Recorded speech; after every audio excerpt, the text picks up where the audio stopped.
You found a place to belong here in the Circle of Friends. I'm Missy, and I am here today with James and Carol Yoder. Welcome back. Well, thank It's you good so to much for having us. it's good to be here. Thank you, Missy. I am just delighted to have you here, and I think Carol, you've been on the show so many times, and I know you've mentioned James, and but I don't know that people know your story, and I feel like you are such a testimony of faithfulness to the Lord through difficult times that I kind of would like you to share a little bit, if you would, about how the Lord led you through that. Now, yesterday we kind of introduced you and talked about how you and James grew up in school together, were sweet high school sweethearts, married, went into the pastorate, became a children's pastor, and had your children. But about the time they were teenagers, something happened. Yes, we had. It was really interesting. We were children's pastors. Well, I think at the time we had gone through some transitions, and James was filling in on a leadership role, like as there was a senior leadership team that he was on at the church, and we were camping over the weekend, and he was getting ready to preach. You'd kind of fit in your family Right. vacations or time out. And I remember that weekend he wasn't feeling well.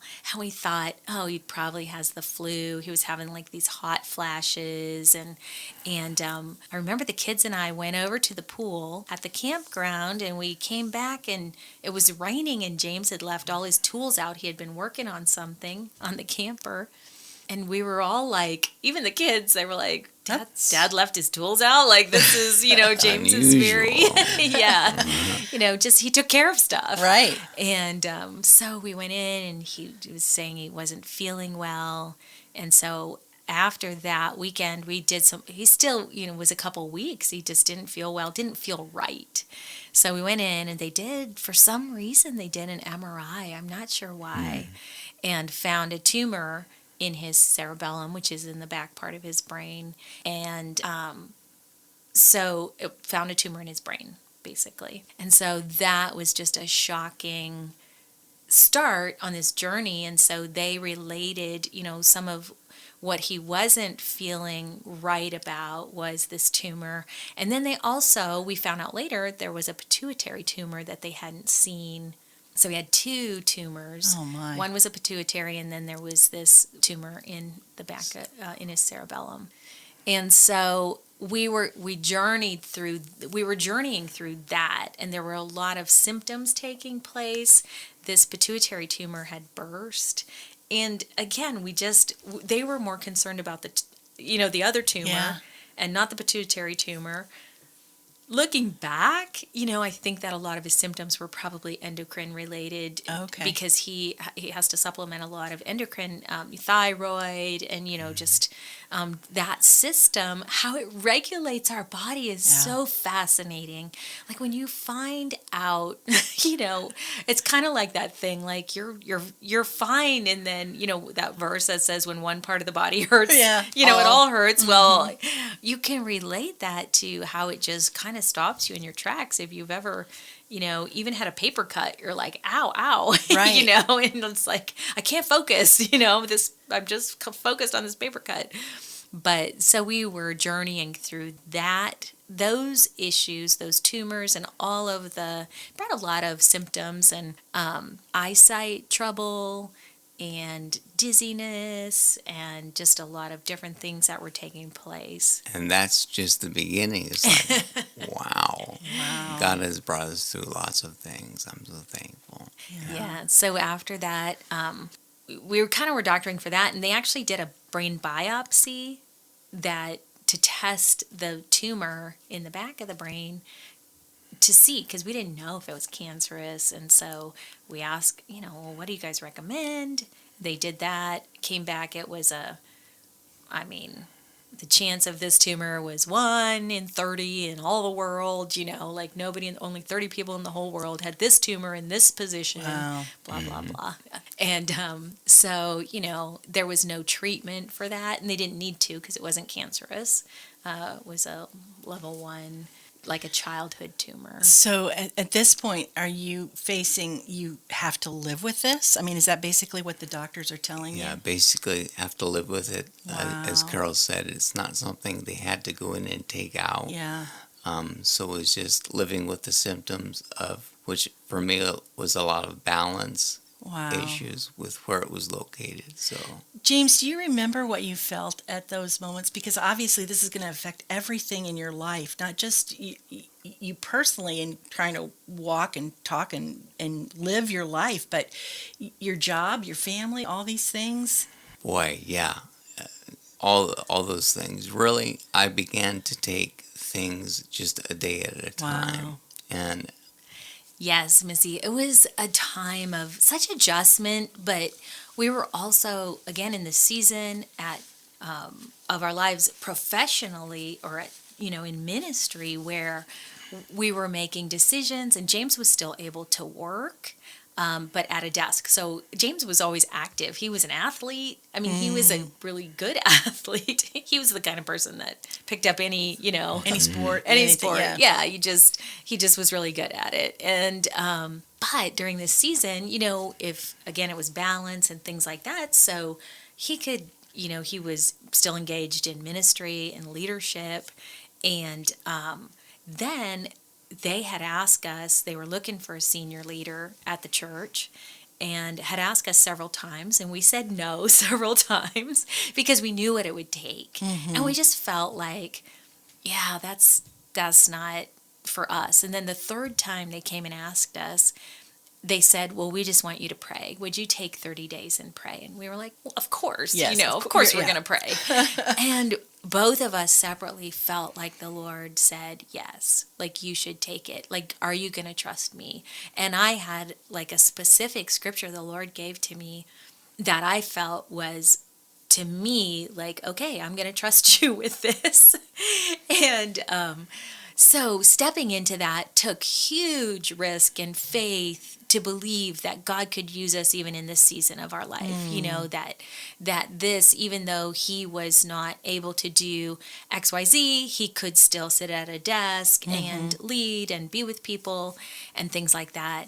And so we took that senior pastorate position, and 9 months into the pastorate, James had a brain infection. He started to, so it was really, and I don't know, because he does have memory issues, which we haven't really talked about yet.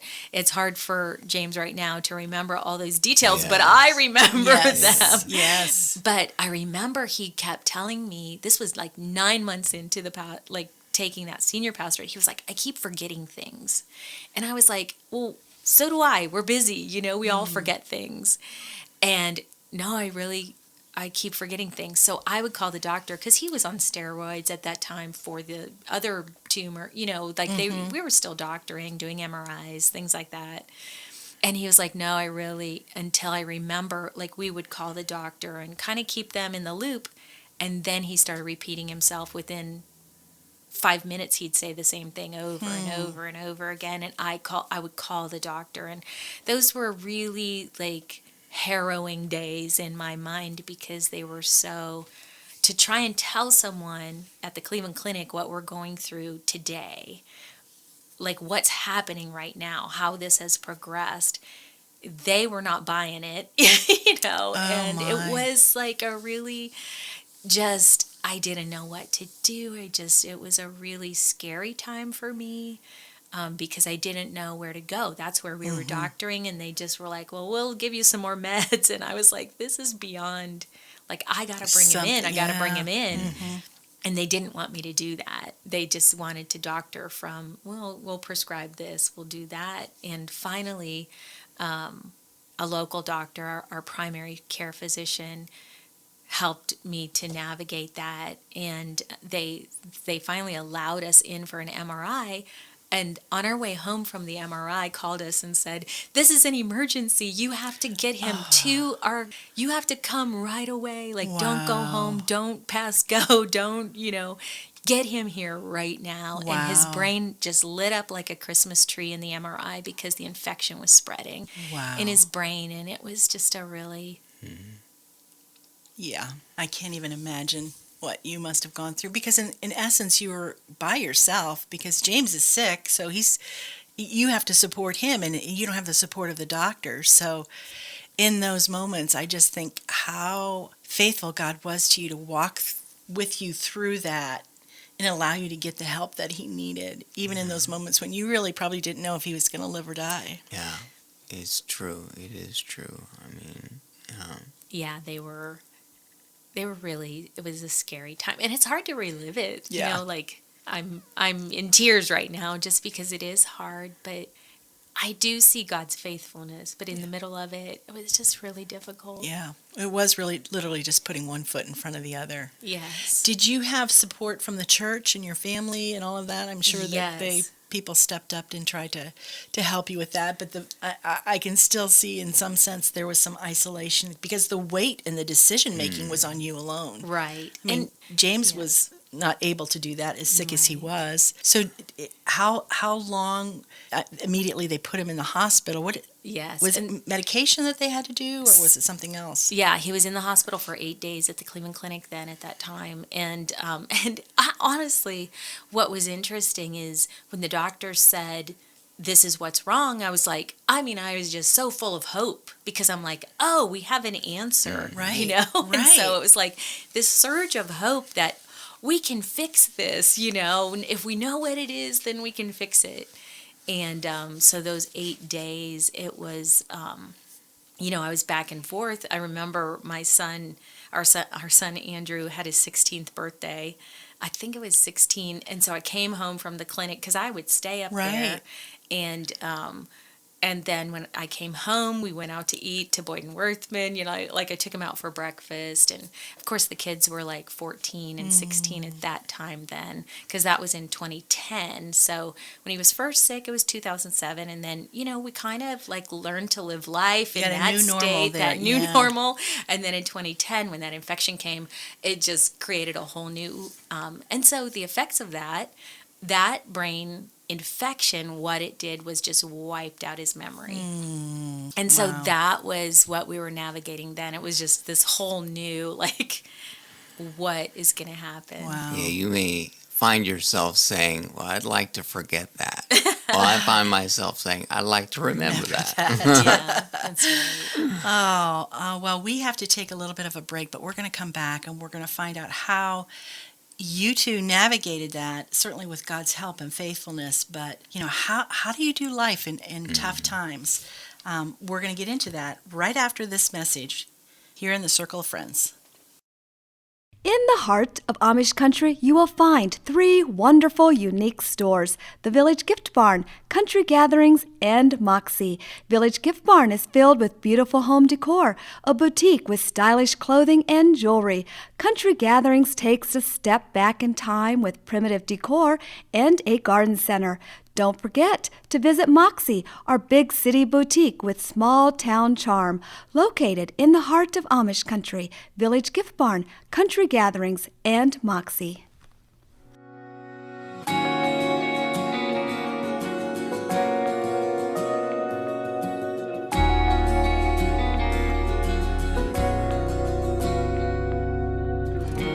Every day they pass me by, I can see it in their eyes. Empty people filled with care, headed who knows where. On they go through private pain, living fear to fear. Laughter hides their silent cries, only Jesus hears. People need the Lord,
We're back here in the Circle of Friends. You're with Missy, and James and Carol Yoder are here telling their story. And Carol and James, you just have related, first of all, in 2007, James, they find a tumor, actually two tumors, and through the process of doctoring and medicine, they kind of get a new normal, not back to normal, what we would call normal, but your new normal.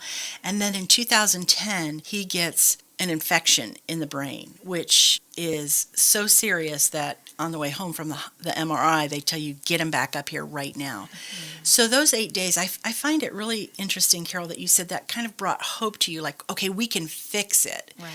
And I understand that, because if they know what it is, I mean, the world we live in, you can Right. fix it. How can you not right. fix it? How can there not be a medicine, a procedure, or something to fix it? Yeah. It's kind of the way we think because of the world we live in. But that's not what they told you. And that's not what you found after he came home. You mentioned right before the break that he lost his memory. What did you mean by that, and what did that look like for the two of you?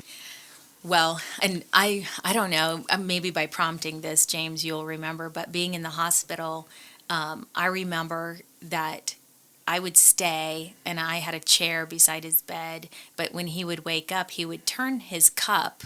Like, he would wake up blank, like, where am I?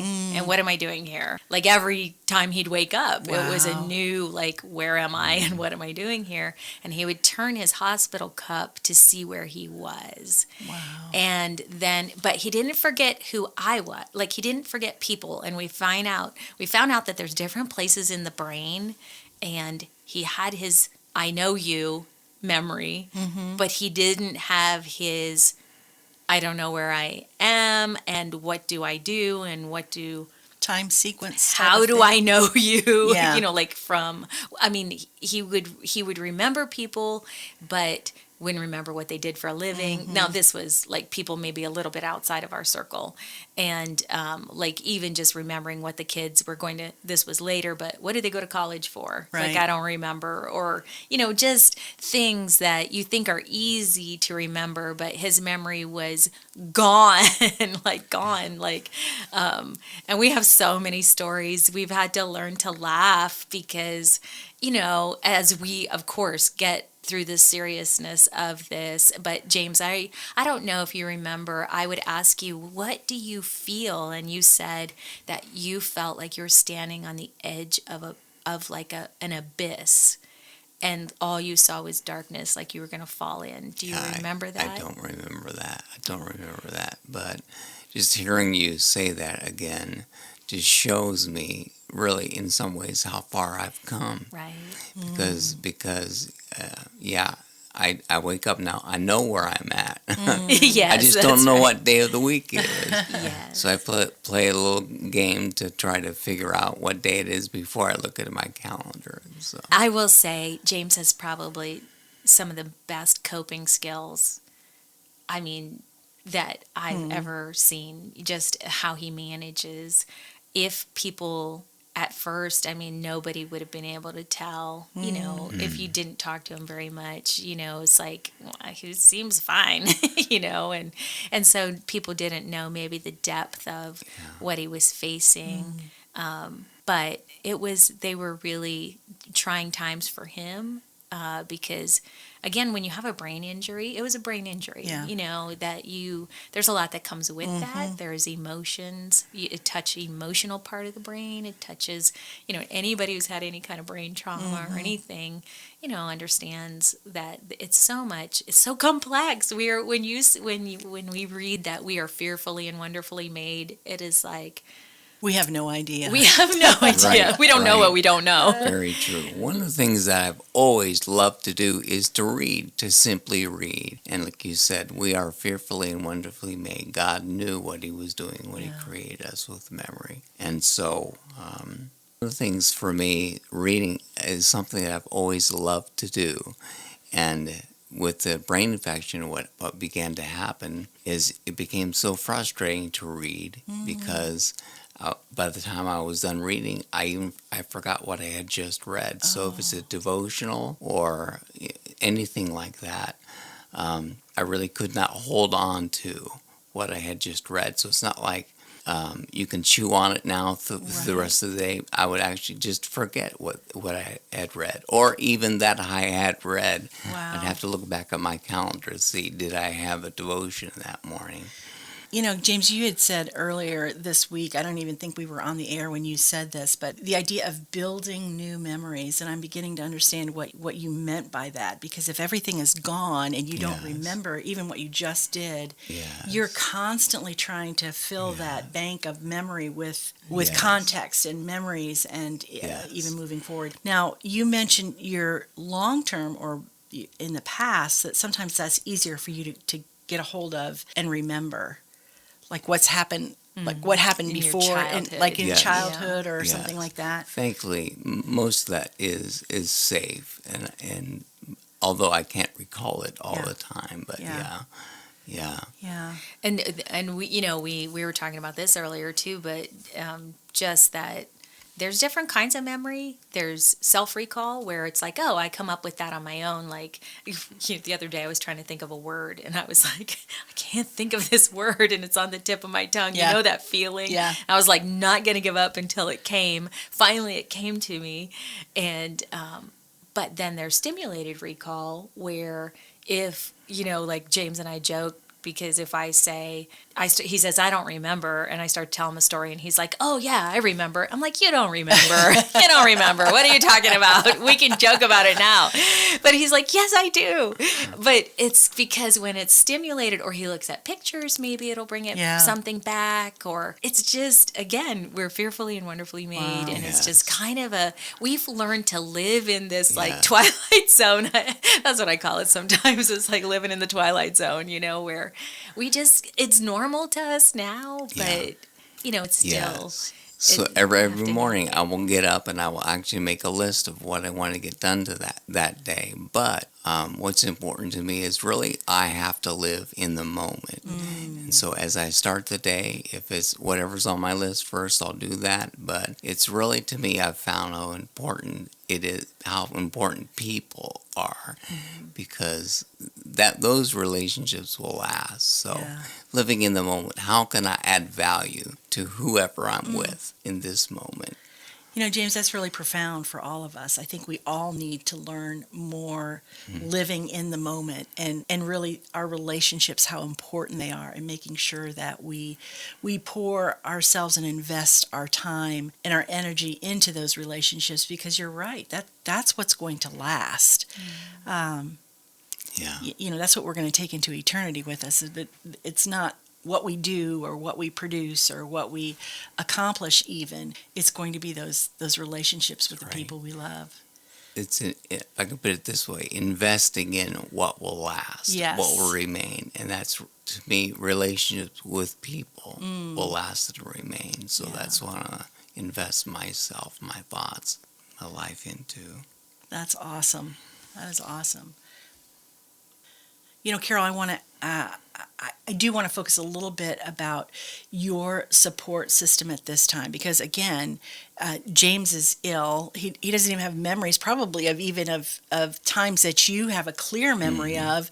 You know how sometimes you will connect with your spouse and say, "Oh, remember," and those are the things that kind of are those silent communication memory times of things, or you laugh about something, nobody else gets it. I can see how that would be so hurtful and hard for you, because those are precious to me. I know that for myself. So what kind of support did you have, and how did you kind of maneuver through that, thinking, does he even remember, that trip we took, or that time we did this, or this very special moment for us, you know, in our relationship? I think that, you know, at first we were so focused on getting him well. And the thing was that they didn't know what caused it. Oh. So there were no answers. When we thought there were answers, there were no answers. And so we were navigating that, and then navigating with our church. Our church elders were so amazing at that time. I remember calling our friend and head elder at the time and saying, he is not going to be able to come back. like, I don't know what to tell you. I remember calling him and saying, they know what's wrong. Yeah. They know what's wrong. Because we had had a couple conversations about the memory issues that James was experiencing. Yeah. And then I remember calling him and saying, I know, they know what's wrong. Then I remember calling him and saying, there's no way Yeah. that he can come back. Because there's no fix. There's no fix. You Wow. cannot fix this. And just that feeling of letting people down. Like, why did we? And then being disappointed in God because we had stepped out in faith. We didn't go like volunteering, ourselves. We knew it was going to be a hard road. We knew what the pastorate. We watched, even though we were in children's ministry, we were on staff for a long time and had walked through, Yeah. that's a lot of years in ministry to see, Yeah. walk through things. We had stepped out in faith. And so I'm just wrestling with trying to figure out, okay, now, they were trying all these treatments on James and just navigating. Like, that was when it was day to day, minute to minute. And, James, you went through those seasons where it was like, if I can just get through today, if I can just get through this moment. And we all were there, but just navigating that as far as, faith, my faith. I feel like that was a crisis point for me. Wow. And I knew in my mind, I knew in my heart who God was. I mean, I committed my life to serving him from when I was a girl, but I really wrestled with that. Like, I stepped out in faith. Yeah. And faith is spelled R-I-S-K. When you jump off the cliff, he catches you, and just like saying, what is that? Yeah. I don't understand that. Yeah, I see that life for everyone has all kinds of twists and turns. And one thing that's really helped me is to know that God is not confused. God's never been confused with me. He knows what his will is for me. He has a plan for me, plans for hope and a future for me, and he's not confused. And that has always brought me hope. And I've been thinking about what I can do, not so much about what I can't do. So always, for me, that's really helped me as well to be able to move forward. I love that, James, and I think that's we're at the end of what a time to have to end the day, but that is a challenge for each one of us to realize and recognize that God is not confused. He's not surprised. He didn't go, oh no, what happened to James? Or, oh no, what's Carol, Carol's struggling with her faith. What's going on? He knows all that. And listener, he knows what you're going through today. I really recommend you come back tomorrow because we're going to talk more about this. And I think this is really where the rubber meets the road. And all of us have crises of faith. All of us struggle. All of us have difficulties that come along. And the question is, how are we going to respond to them? God is faithful. And tomorrow we're going to hear about the ways in which he was faithful and is faithful to James and Carol. Thanks for joining us here in the Circle of Friends. This program was brought to you through the generous support of donors and listeners like you. To contact Circle of Friends Ministries, you can write to P.O. Box 345, Berlin, Ohio, 44610, or find us on Facebook at circleoffriends.fm. Program archives can be found at thelight959.com.